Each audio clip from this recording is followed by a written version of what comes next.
అమ్మగారికి వందనాలు. ఇక్కడ కూడి వచ్చిన ప్రతి ఒక్కరికి నా వందనాలు. నా పేరు లాస్య. నేను చెప్పబోతున్నది క్రొత్త నిబంధన గ్రంథమందు గల 30 ఉపమానాలు.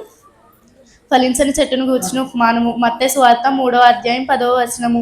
నూర్చబడిన గోధుమలను గూర్చిన ఉపమానము. మత్తయి సువార్త 3వ అధ్యాయం 12వ వచనము. లోకమునకు ఉప్పైన ఉపమానము. మత్తయి సువార్త 3వ అధ్యాయము 12వ వచనము. కొట్లలో కూర్చుకొని ఉపమానము. మత్తయి సువార్త 6వ అధ్యాయం 25వ వచనము. ఆకాశ పక్షులను గూర్చిన ఉపమానము. లూకా సువార్త 12వ అధ్యాయము 24వ వచనము. అడవి పువ్వులను గూర్చిన ఉపమానము. మత్తయి సువార్త 6వ అధ్యాయం 28, 29 వచనములు.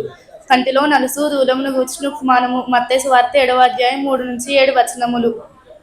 కుక్కలు పందులను గూర్చిన ఉపమానము. మత్తయి సువార్త 7వ అధ్యాయము 6వ వచనము. భూసంబంధమైన తల్లిదండ్రులను గూర్చిన ఉపమానము. మత్తయి సువార్త 3వ అధ్యాయం 12వ వచనము. 2 ద్వారములను గూర్చిన ఉపమానము. మత్తయి సువార్త 6వ అధ్యాయం 3-14 వచనములు. చెట్లు ఫలములను గూర్చిన ఉపమానము. మత్తయి సువార్త 7వ అధ్యాయం 15వ వచనము.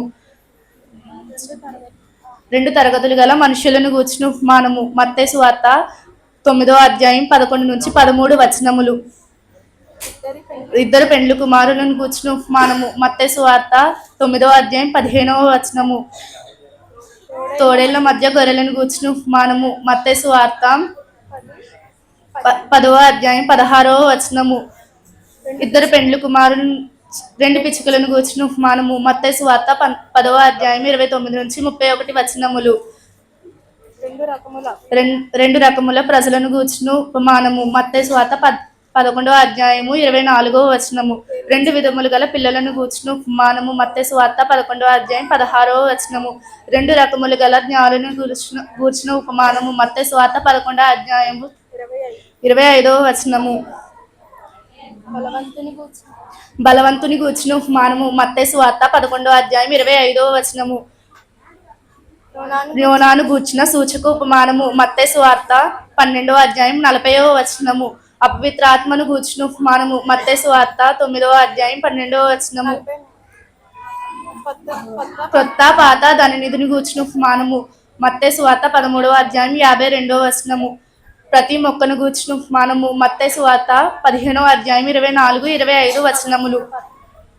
మనుషులు తిను భోజనమును గూర్చిన ఉపమానము. మత్తయి సువార్త 11వ అధ్యాయము 10-20 వచనములు.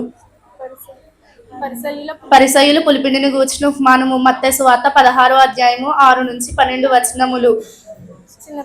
చిన్న బిడ్డలను గూర్చిన ఉపమానము. మత్తయి సువార్త 18వ అధ్యాయము 1-10 వచనములు.